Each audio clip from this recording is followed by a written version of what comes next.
Welcome to Board Game Binge, the place where we bring you bite-sized, bingeable board game content from across the industry. I'm your host, James Staley, and in this episode, we're chatting with Jack Neville, a game designer and owner of Split Stone Games. His debut title, Mycelia, is currently crushing it on Kickstarter. Jack, welcome to the binge. How you doing, sir? Hello. I'm good. How are you? Oh, I'm doing great. Thank you so much for joining us. We lined this up at the last minute, so special thanks to MLB Vanguard for connecting us, your licensing agent, Michael Raftopoulos there, super great guy. Thank you, Michael, for connecting us. Man, Jack, we're going to get into this game in a second because it's got me super excited. But first, I am super curious how you got into this industry because I know this is your debut title. So, first, what do you do as a day job? What do you do, for your employment? So I'm a graphic designer / illustrator, and I've got my own little company which I've been running for about 8, maybe 9 years. So yeah, and how I got into board games, well, I don't know. I just had an idea basically, and I thought I'm gonna go for it. So it kind of it wasn't a big plan of mine. But it's sort of snowballed from there. So your graphic design illustration, is this something you went to school for, or is it something you just kind of been doing recently? I've always been kind of drawing or painting. I did art at secondary school or high school, as you'd call it. But then I kind of stopped doing it for a while and wanted to be a musician. I played drums and thought I was going to be a rock star. That didn't pan out. I went to university and did graphic design up in Leeds, which is a town in the north of England. Yeah. And so studied there for 3 years and then worked in other design studios around the country and kind of started doing my own thing after a while. I guess that's the thing, right? When you fresh get out of school, it's like, okay, now I got to start at the bottom, right? And I'll go and start doing contract work. Maybe you can get on full time with maybe an agency or so forth. What kind of areas did you specialize in when you were doing your graphic design? Like, was it a certain industry that you did design for, or? Well, early on it was anything and everything. But for my own business, I've sort of more specialized in food packaging, which sort of lends itself to board game design because it's all about the box, Sure. Intriguing people. So yeah, I do a fair amount of kind of food packaging and branding and stuff like that, and I always get samples, which is good. Yeah. And what was your gateway game that got you into the industry, into the hobby industry? What was the one that really got you to start playing? I'd say it'd probably be Catan. I'd say, yeah. It's just that dice rolling, isn't it? Yeah.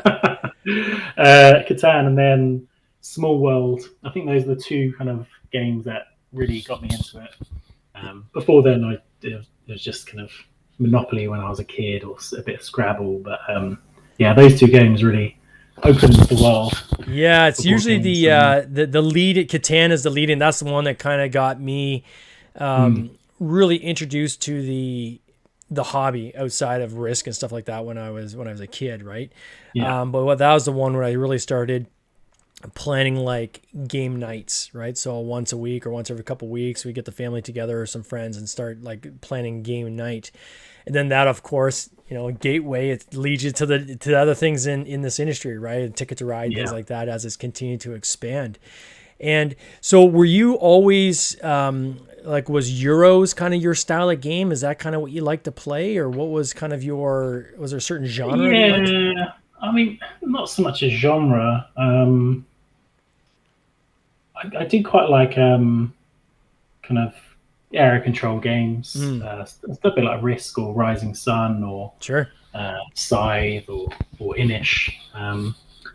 But yeah, I'm open to anything really. If it's fun, if the artwork speaks to me, then I'll give it a go. One of my favorite games is Parks, by Key Muskets, and that's a very nice game.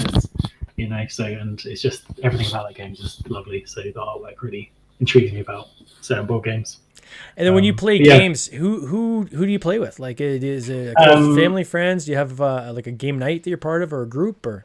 So my partner, her brother, is a very close friend of mine, and his partner. So there's four of us, and so we kind of combine our collections. So we've got quite a big collection together. So we play quite a lot. There's a local board game group too. But to be honest, I recently had a baby. Oh, congrats! Well, thank you. Yeah, she's 11 months old now, but ever since then, I haven't had that much time to play board games with a baby and then making a board game. So yeah. And then being that you're newer into the industry, you're the design of the game itself. So, I mean, artwork and box design, which is important. And, you know, the whole aesthetic of the game, of course, is what leads people into it to kind of check it out in the first place. But in terms of your design of the game itself, where did you kind of cut your teeth there? What were some of the things you used to kind of help you kind of refine those skills? I think, well, I had a few. It's not, I guess, technically, it's not my first board game I've designed because I've had a few kind of ideas before that, which I started. And sure, I think with that sort of process, what I worked out is the question I need to always ask myself as I'm playing the game is, am I having fun? There'd be so many. I had this idea for a game when you were crash landed in the desert and you had to survive and find water and stuff. And visually, it was quite good. I kind of it was a very cool board I designed, but all your terms got a bit convoluted and people were waiting ages and just people weren't having fun. So, but through when I started Mycelia, I think just the initial idea always just try and make it as simple as possible and as fun as possible, but have enough kind of tactical depth so you want to play it again and again. Yeah. That was my kind of aim. I know I never really started the game to be an area control resource management game. I just tried things and worked out what was fun, basically. So it's a pretty simple way of doing it. Well, it's important though, I think, right? Like when I go to prototyping nights, I used to get caught in this trap of, okay, give me what where's the game broken? What can be fixed? And I let people start going really deep on the things that they think need to be adjusted. And I was losing sight of the main thing, which was it fun, right? So now what I do is every time I do a play test with someone and they're ready to get feedback, I go, before you do any feedback, I just want to know first and foremost, was the game fun? Yeah. And if it wasn't, that's totally cool too. If you're like, then I need to know that because that's the first thing I need to fix, right? I mean, you could have something all worked out just perfectly, but if it's not fun, why are you doing it? Yeah. Right. And I think with what I've kind of found with design and music as well, you look at a whole broad range of different games or design or music, and then you kind of cherry pick your favorite bits from it. Yeah. So you kind of like the slight gambling aspect of Catan. I thought that really worked. So I kind of wanted to bring an element of that into Mycelia, and area control of Scythe, a bit of that. So you kind of take influences from different resources and then kind of mash it together in your idea. And I think that's that's what my plan was anyway. Where'd the idea for Mycelia come from in the first place? Like, where did you kind of come up with, I'm going to do a game about mushrooms? Well, I think it kind of, the catalyst of it was my partner's other brother. She's got two brothers. We're both quite close, and he's really into kind of foraging and being outdoors. Quite an outdoor person, and we started to just go for walks in the local woods and countryside, and just looking for mushrooms. And it was always very exciting. I thought it was a bit. I kind of say it's a bit like a adult Easter egg hunt because you're just going through the forest like, oh, there's one here. What is it? And I just started to kind of get more and more fascinated by them, reading books, watching documentaries and stuff. And the more I learned, it was just so many mind-blowing facts about fungi. Just intrigued me so much. And I think it's the fact that they're all kind of hidden because the main organism's underneath the earth, and then the mushrooms just pop up. Yeah, and sometimes very But quickly, and then it's gone, right? yeah, it could be a matter of days. Yeah. When I was a So kid, we used it's to like, hunt for morels in northern oh yeah, Ontario yeah, here. So, and it would always be, I remember my grandmother would say, well, okay, it's just rained, so we got to go and we're going to go hunting for morels because it's rained, but now it's sunny today. So we go up and look for pine trees, and she always had the specific areas to hunt, right? And you go and search for these morels. And it was kind of that fun little discovery, which was exciting. And then later in life, some of the research that I've seen on mushrooms, I mean, it's astounding, like anti-cancer and all this kind of stuff. Like there's a whole nother path you can go down on mushrooms, right? And the utility of mushrooms. So I can imagine you probably got lost down the rabbit hole when you started researching this game. yeah, for sure. And read a lot of books about it. And I think what also intrigued me and everyone else that's into mushrooms is that they're all slightly different, and they've all got their own little characteristic and the colors and that's a kind of variety. And there's thousands and varieties, and I don't think people know all of them. I always admire the people where I'll see a video where the person will talk about like they were just walking like, oh my gosh, look at this, and they'll pick up a certain mushroom, and then they're like, oh, this is a great mushroom, and they'll eat it. And I'm like, okay, thank God you know what you're doing, because if that was me, that's like probably 50-50 chance I'm going to consume something poisonous, right? Like, I tend not to eat many of the things that I've found just because of that. Yeah, exactly. Because you can, because there's always kind of slight variations and things look like each other. So I think even if you're a complete, professional at it, you can still make mistakes. Oh yeah, no kidding. Now this campaign, I mean, when I said in the intro that you're crushing it on Kickstarter, I mean that was not an exaggeration. And I'm gonna put this in Canadian dollars because it's the only way I can see it. But you've hit over $600,000 on a goal of $14,856. So on a goal of about $15,000. I mean, this game has exploded, right? You got 6,747 backers. You still got 12 days to go, so there's always that back end hockey stick. Probably a very good chance this is going to end 800,000 in Canadian dollars. I mean, bravo on that. Like, so first and foremost, just congratulations on your early success on this game. Can you walk people through kind of what the essence of this game is, and try to use descriptive language if you can for our audience that's just gonna be listening versus on the video replay. And we're gonna talk about the visual components in a second, but if you can give people kind of the gist of how you play the game, that'd be awesome. Sure. So basically, the game is all about the life cycle of fungi.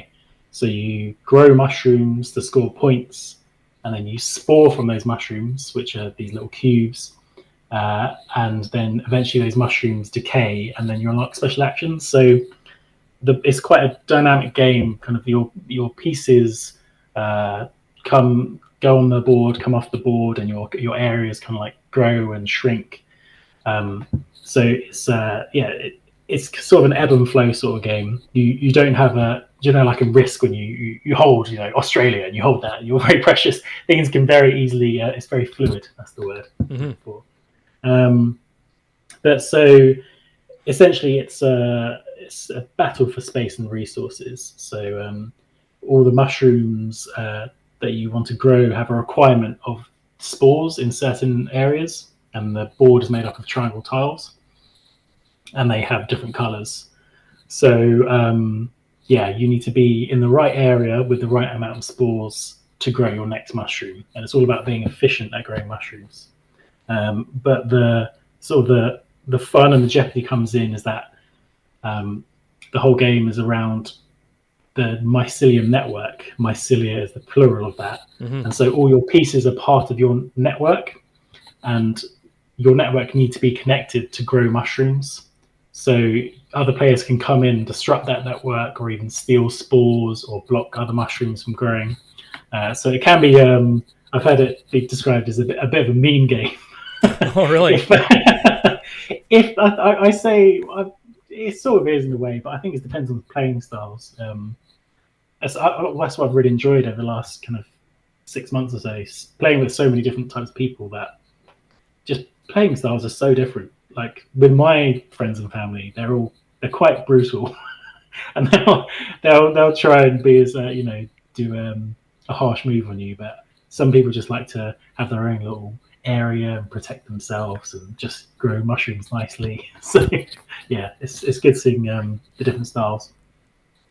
And then this idea of this board with these little triangular tiles. I'm showing them on the screen right here. What was kind of the genesis of that? Was that there from the beginning? Let me actually ask you first: was mushroom as a theme first, or was the game kind of mechanics first? What came first? So it's weird that you mentioned the triangle tiles because basically I had two ideas. One was I wanted to make a board game with triangle tiles, and then the other one was I wanted to make it about mushrooms. So they both came on very early on. And the reason behind the triangle tiles is that I don't know why, but board games people don't really use triangles that often. It's always hexagons. I'm not sure the reason why, but I just kind of wanted to kind of embrace that, and I like the fact that because in the game you can add more tiles to the board, so it turns into wonderful shapes and moves, and you can make little corridors, and it's different every time you play. But the mushrooms, I think how I kind of found making the mechanics relatively easy because I was following the science, if that makes sense. So I wanted to focus on the mushrooms, and they kind of follow the science. The mushrooms fruit, they spore, they decay, and it happens again and again. I was trying to kind of made it slightly easier when you have something to follow. But I still had to make it fun. So there's a bit of artistic license there too. It's not completely scientifically accurate because it wouldn't be fun otherwise. And it, on the on your page here, you've got the fruiting section where you've got these cards which have kind of like these dual layer cards, and you're placing your mushroom card on top. Can you describe that a little bit? Like, is that dual layer or is that triple layer? Like, I couldn't tell from the screen. So it's dual layer. So basically, because when you decay a mushroom, you slot it underneath your player mat. Okay. And I've played a few games where you slot cards underneath your mat, and it always gets a bit fiddly and annoying. Sure. And I just thought, why don't I just make it dual layer so it's just nice and easy.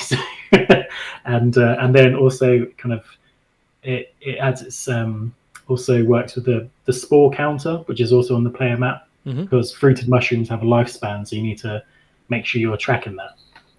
So that also has the little divots too. So yeah, it's dual layer. So you slip the card under, and also your spore counter has a nice little divot to sit into as well. And how many of those? It seems like each player has a lot of these dual layer boards. Is there like several per player? It's five. Yeah. So you can potentially have 5 mushrooms on the board at one time. I made them individual mats for a couple of reasons. One being there's 5, and then if it was a board that was folded, you'd have a crease in the middle, and it wouldn't really work. And also, if you're short on time, you can just remove one player mat and then just play with 4. So you can kind of change the play time if you're short on time. You want to squeeze in a board game before catching a plane or something. Well, I see what you're saying. So you're saying that if we're lower player count, instead of having the 5, you would just remove one of the 5. Now you're playing with 4. Yeah, if you wanted to, it works in the same way. You just kind of makes the game shorter. And then, can you talk about this opulent edition? Like, I've heard of premium editions. Clearly, this is opulent. Yeah. So the idea actually came from something I made years ago. I'm quite into woodwork and kind of making bits and bobs and doing lots of DIY. And I basically made this wooden version of Catan. And it was a bit like my brief to myself was to make it look a bit like the Jumanji box. Do you remember that film, Jumanji? Oh, yeah. And it kind of opened up, and it looked all old and rustic. And so I made this wooden Catan version. People loved it. And then years passed, I didn't really think about it. And then when I started to do the Kickstarter, started to put ideas together, I just thought, oh, maybe I'll make a wooden version. And it kind of links in with the theme, kind of all wooden components and stuff. So, yeah. But it is opulent. Yeah, opulent is definitely sure. the way I would describe that. That is, Yeah. wow. I'm still shocked. I'm still shocked of how many people have ordered it. It's crazy. Now the illustration was, so did you do all these illustrations? Yeah, I've done everything. Game design, graphic design, illustration, done it all. It's a lot of work. Yeah. To say the least. Yeah. I mean, but the game looks beautiful. I mean, just again, panning over the table shots with the tiles. Again, I think, I forget how many pieces of unique artwork. Was it 69 mushrooms or something like that? Yeah, 69 in the standard game, yeah. And then you've got a poster as well that comes with it? Yeah, on one of the pledge tiers, yeah. One of the pledge tiers. Yeah. Yeah, it's crazy. I mean, it is, congrats on creating such a, I'm sure not just a fun and beautiful playing game, but of like just something that is visually really beautiful, right? And I know when I play game nights now, I spend more time trying to find games that I know are going to look good on a table, because you're going to be able to get people that want to try it, right? And try something new. And so table presence is becoming more of a factor recently in my game purchases. So it's always awesome when I see somebody focus so heavily on that. This campaign, being how successful it has been for your first title, clearly you've done your homework. Obviously, there's luck involved, and timing and all these things kind of come into play sometimes as well, obviously. But a lot of it, I think most of it's probably just doing your homework. What's some of the homework that you did going into this? Did you get advisors from other people? Were you studying other pages? What was some of the things you did to try to increase your odds? So, yeah, a lot of it was speaking to people in the industry. Luckily, the board game industry is generally just full of lovely people, which is very helpful. So there's I had an old school friend that had a great Kickstarter a few years ago, and he gave me some great advice. Do you know the game Dog Park by Birdwood Games? Yeah. So they're Jack and Lottie. They also live in England, not too far away from me, and so they've been really helpful.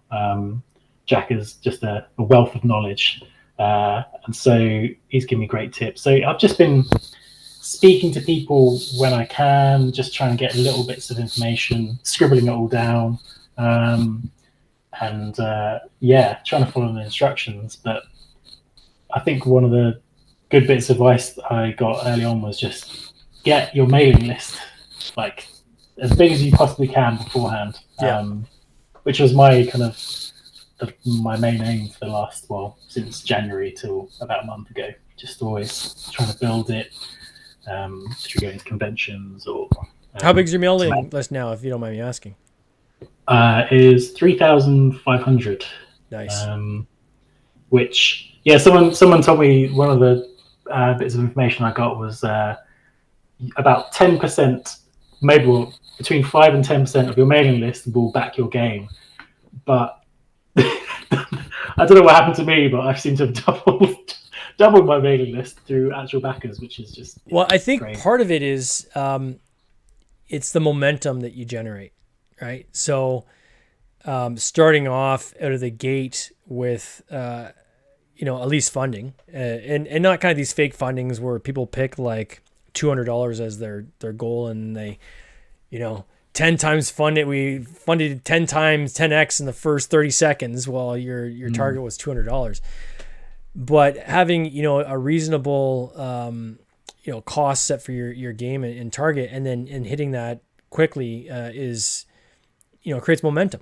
And absolutely your mailing list, I would say, is probably the most important thing. And that was Chandler Copenhaver, who is now at Backer Kit. He was at CrowdOx at the time. He told me that. He's like, James. And I'm like, what about, getting the pre-sign-ups? And he goes, yeah, they're important. But you own your mailing list. You don't own the signups at Kickstarter, right? So all those people that pre-sign up for your campaign, Kickstarter will hit them when 48 hours before you launch, 48 hours before it's done. And then you got to try to hopefully fold them into your, through opt-ins into your mailing list. But if you can get people to sign up to your mailing list first and have that drive them over to the pre-sign up list, you're going to have a much stickier acquisition, right? Of a backer. I noticed that you're using BackerKit on your campaign too, which I'm sure has been helpful. Did they do pre-ads for you or just in-campaign ads, or how are they working with you? Yeah, not pre-ads, just the in-campaign. I am luckily I had a friend who runs a marketing agency. Is that Trapeze Media? That is Trapeze Media. Yeah, my old school friend Kitty. She's great. So she helped me out with running those ads. Which trying to do meta ads by yourself is just very confusing. So I'm glad I had some help. Yeah, it is. I mean, and I'll mention it because you are using BackerKit, but there is even on BackerKit Launch. They've got a program where I think it's like $100, and you can use them as like a MailChimp. They will feed in prior campaign backers if you had them. But what I use them for is there's a handy tutorial in there on how to set up Facebook ads and lead generation ads specifically. And when I did that tutorial, my acquisition cost pre-campaign was a quarter of what it was before. I really had no idea what I was doing before that. I still don't really know what I'm doing, but it helped me at least get closer to the goal. These guys clearly can do a lot better than we can, but it's important to study that kind of stuff, right? Because these are the kind of things that can really be the difference between whether you're successful or not. But the bigger you can create that audience before you even launch, the greater your chance you have of success. And then I think from there, then when people see the game and clearly the way you've presented it here, where it's visually stunning, right? I think that then really helps bring it to that next level and really accelerate it from there. What is next for you? Obviously, the bug has bitten you. You've now got a campaign that's funded quite high, which puts some gas in the tank for for future developments and so forth. Have you started thinking about another game or kind of what comes after Mycelia? Yeah, well, to be honest, I've been thinking about games for the last year, but I've had to stop myself because we focus on Mycelia, get this done. So there's ideas knocking around up there. And I've also, I think, probably going to do some sort of expansion as well. Haven't really ironed out the details, but it's similar in the fact, similar to Wingspan, that there's different areas and different types of kind of mushrooms. There's ones that glow in the dark or psychedelic ones, and there's all these different kind of avenues I could go down. So regional. You can even go by continent, right? Yeah, exactly. Yeah. Because in one of the pledge tiers, there's an Australasia expansion. So I found mushrooms that are endemic to that area. So there's a whole. The world is literally my oyster. There's so much great stuff about mushrooms that there's gonna be. I could do hundreds of expansions probably. Oh, that's amazing. But I won't. Well, for anybody that wants to check out this campaign, I encourage them to, I'll put a link in the show notes, so it's easy. They can just click on it and go there. But if you go on Kickstarter, just type in Mycelia, that's MYC, to get to the mushrooms. Check out this campaign. Again, it's a feast of the eyes. You'll love what you see. Jack, I want to wish you all the best of this campaign. I can't wait to see how it ends for you. You still got 12 days to go. Man, I think you're going to be flying high when this thing's done, my friend. Yeah. Well, I'm already flying high. Just to say. All right, you take care. Cheers. Take care. Bye-bye. This has been an episode of the Board Game Binge podcast, hosted by James Staley, produced by James Staley and Mike Bruner, with original music by Nick Smith. If you would like to watch these interviews live, simply subscribe to our YouTube channel, Board Game Binge, and you'll get access to live interviews, giveaways, and interesting board game content from across the industry. I can't wait for you to join us. See you next time.